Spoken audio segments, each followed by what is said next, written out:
aside the Ranger. Become who you are born to be. Les adaptations de Peter Jackson sont d'incroyables chefs-d'œuvre de détail, servant à la fois d'hommage affectueux au roman épique de Tolkien, et plus encore. Bien le bonsoir, mesdames et messieurs. Nous sommes l'animation de la soirée. Bien qu'il existe de nombreuses différences entre les films du Seigneur des Anneaux et les livres, l'esprit créatif exposé montre un profond respect pour le légendaire de Tolkien. Les films donnent vie à la Terre du Milieu afin que nous puissions voir à quel point les objets magiques puissants pullulent, portés par de puissants héros et de petits hobbits. Le cœur du Seigneur des Anneaux est dans une moindre mesure du Hobbit et l'histoire de la façon dont le héros le plus innocent peut réussir contre un mal apparemment inattaquable. L'histoire de la Terre du Milieu est pleine d'humbles héros qui ont vaincu des seigneurs des ténèbres comme Morgoth, ou d'autres batailles puissantes qui servent de parallèle au conflit spirituel qu'ils représentent. Comme il s'y a une telle époque, les héros de la Terre du Milieu portent des épées avec un héritage aussi épique que les batailles des films.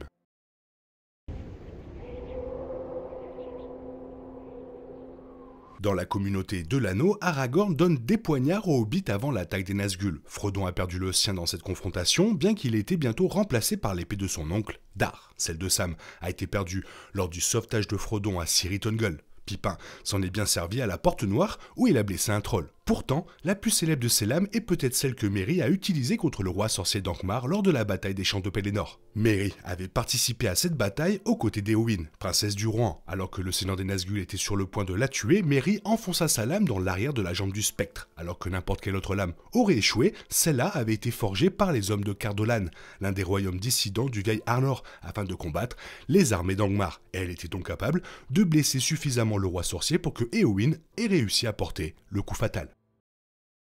Fingers would remember their own strength better if they grasped your sword. Erugrim et l'épée de Théoden, roi du Rohan. Après que Théoden ait été libéré de l'influence maligne du traître Saruman le Blanc, Gandalf lui rendit son épée, et Théoden fut clairement réconforté par le poids de sa lame dans sa main. Erugrim a bien servi le roi dans les combats à Fort-le-Court et au champ de Pelennor, où il a tué de nombreux orques et Haradrim. Malheureusement, l'acier du Rohan n'était pas à la hauteur du maudit roi sorcier d'Angmar. Erugrim est un nom en vieil anglais se traduisant par très féroce ou cruel. Alors que Tolkien a conçu les langues parlées par les elfes et les nains de la Terre du Milieu, il a basé la langue du Rohan sur celle parlée par les anglo-saxons du monde réel au 5e siècle de notre ère, qu'il a étudié de manière approfondie. Dans la traduction par Tolkien du poème épique Beowulf, le mot est utilisé pour décrire le combat entre Beowulf et la mère du monstre Grendel. Il a traduit par tomber, signifiant d'un mal terrible ou mortel.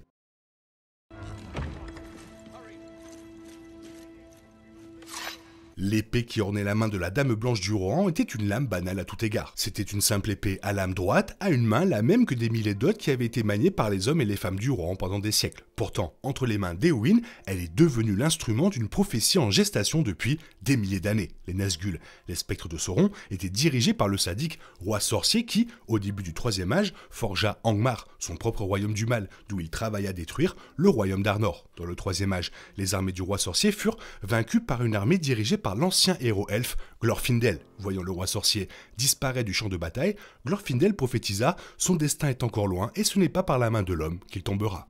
Lors de la bataille des champs du Pelennor, le roi sorcier et ses forces étaient sur le point d'écraser la ville de Minas Tirith. Alors que la vaillante contre-attaque des Rohirrim avait forcé la horde d'orques et les Haradrim à diviser leur concentration, le roi sorcier traqua le roi du Rohan, Théoden, et le descendit de cheval, espérant que sa mort briserait les Rohirrim. Pourtant, Éowyn, qui avait chevauché avec les Rohirrim contre l'ordre direct de Théoden, était sur place pour défendre son oncle, et elle tua le roi sorcier d'un seul coup, bien que sa lame se brisa une fois qu'elle transpassa son corps tordu et mort-vivant.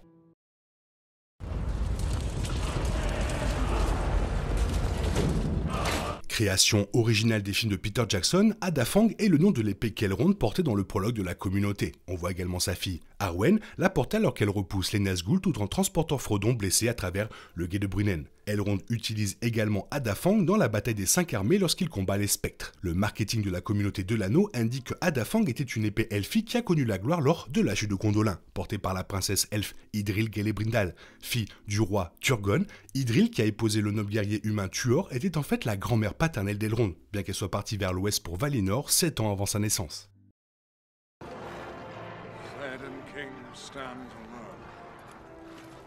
Gutwine était la lame d'Éomer, neveu de Théoden et frère d'Éowyn. Éomer l'a utilisée avec beaucoup d'efficacité lorsqu'il a mené la charge des Rohirrim pour briser le siège du gouffre de Helm, ainsi que lors de la bataille du champ de Pelennor. Gutwine est un mot rohanais signifiant « ami de bataille ». Les érudits de Tolkien théorisent que l'étymologie était composée du vieil anglais pour dire « guerre » ou « bataille » et de « wine » « ami ». Le dictionnaire du vieil anglais définit tout ça comme « camarade ». No, they made by any smith among men. Glamdring a été forgé dès les premiers jours du monde et était l'épée de Turgon, le roi elfe qui a fondé la puissante ville de Gondolin après que les elfes Noldor aient fui Valinor pour la Terre du Milieu. Glamdring mérite probablement son nom qui se traduit par marteau à ennemi, car Turgon s'est battu contre des hordes de Morgoth pendant le siège qui a détruit Gondolin. Cette bataille a également coûté la vie à Turgon, alors qu'il commandait les armées elfes du haut de la plus haute tour de la ville, les dragons de Morgoth l'effondrèrent et Turgon mourut sous les décombres. L'épée a été perdue lorsque Gondolin a brûlé, mais à un moment donné, elle a été emportée en Eriador ou dans d'autres parties orientales de la Terre du Milieu, car elle a survécu à la destruction de la région du Beleriand. Pendant 6 millénaires, la lame est restée dans l'obscurité, jusqu'à ce qu'elle soit récupérée par une horde de trolls le long de la grande route de l'Eriador par Bilbon. Thorin et la compagnie, Gandalf le Gris, l'a prise comme sa lame personnelle et l'a utilisée contre de nombreux ennemis, notamment pour tuer le Balrog connu sous le nom de Fléau de Durin, jusqu'à ce qu'il quitte finalement la Terre du Milieu au début du 4e âge. These are forged in Gondolin. Orcrist, dont le nom signifie fendoir à gobelins, était une lame complémentaire de Glamdring, forgée de la même époque et peut-être même portée par Turgon ou l'un de ses seigneurs lors des combats pour défendre Gondolin. L'épée fut perdue au même moment et fut même retrouvée avec son homologue par la compagnie de Thorin. Thorin prit la lame pour lui, même si le roi nain était assez réticent à porter une lame elfique, il la trouva très utile lorsque sa compagnie fut assiégée par des gobelins alors qu'elle traversait les monts brumeux. Malheureusement pour Thorin, Orcrist lui fut enlevé lorsque lui et sa compagnie furent capturés par les elfes de Thranduil à la Forêt Noire. Legolas, le fils de Thranduil, porta Orcrist pendant un certain temps par la suite, l'utilisant contre Bolg et ses orques lors de l'assaut de Locktown. Puis, de nouveau pendant la bataille des 5 armées, il a rendu à Thorin pendant la bataille, lui permettant de l'utiliser contre son ennemi juré, Azog le Profanateur. Après sa mort, Thorin fut enterré à Erebor avec Orcrist sur sa poitrine.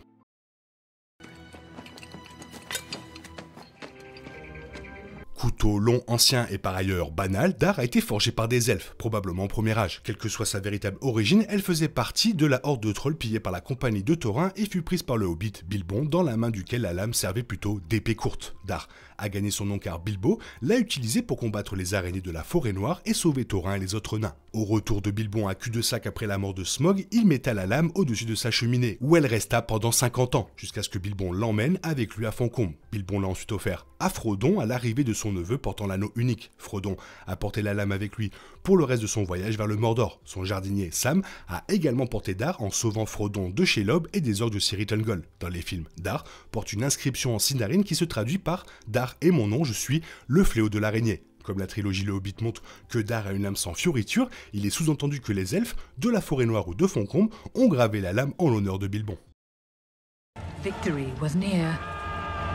Forgé dans les profondeurs du premier âge, Narsil a probablement été porté par de nombreuses mains elfes lors des guerres contre Morgoth, et plus tard son serviteur Sauron, même s'il a accompli des actes notables dans ces conflits, aucun érudit ne les a enregistrés. L'épée finit par parvenir entre les mains d'Elendil, le haut roi du Gondor et d'Arnor, à la fin du deuxième âge. Lors de la fatidique bataille de Dagorlad, où la dernière alliance des elfes et des hommes a pris position contre Sauron, Narsil a brillé entre les mains d'Elendil avec la lumière du soleil et de la lune, ce qui correspond à son nom. Pourtant, cette flamme a finalement échoué, car Narsil s'est brisé sous lui lorsqu'il est tombé sous un puissant coup de masse de guerre de Sauron. Isildur, le fils d'Elendil, prit la poignée cassée de Narsil et coupa le doigt sur lequel Sauron portait l'anneau unique, détruisant la forme physique du Seigneur des Ténèbres. Après cette victoire, Isildur emporta les fragments de Narsil avec lui jusqu'à sa mort. Les éclats ont ensuite été emmenés à Foncombe où ils ont été conservés en sécurité pendant 3000 ans sous l'œil vigilant d'Elrond, car il avait prophétisé que la lame devrait être reforgée lorsque l'anneau unique serait retrouvé et que Sauron menacerait à nouveau la Terre du Milieu.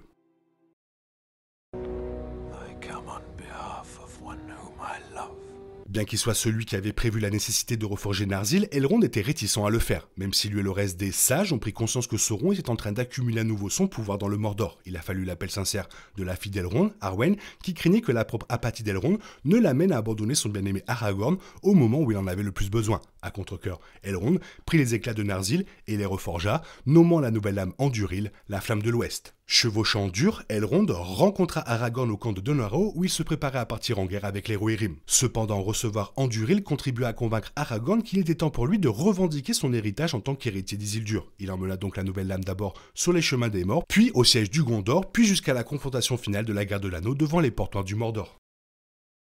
Le plus important, c'est que c'est coupé du orc. Fais-moi part de ton avis dans la zone commentaire, sinon il est temps pour toi de reprendre le cours normal de ta vie. On se retrouve bientôt pour une nouvelle vidéo. Bisous, bisous, bye bye. Il est impossible de compter sur les autres de nos jours. On est obligé de tout faire soi-même. Je me trompe? Rien de grave. J'avais tout prévu. Où va le monde? Je vous le demande.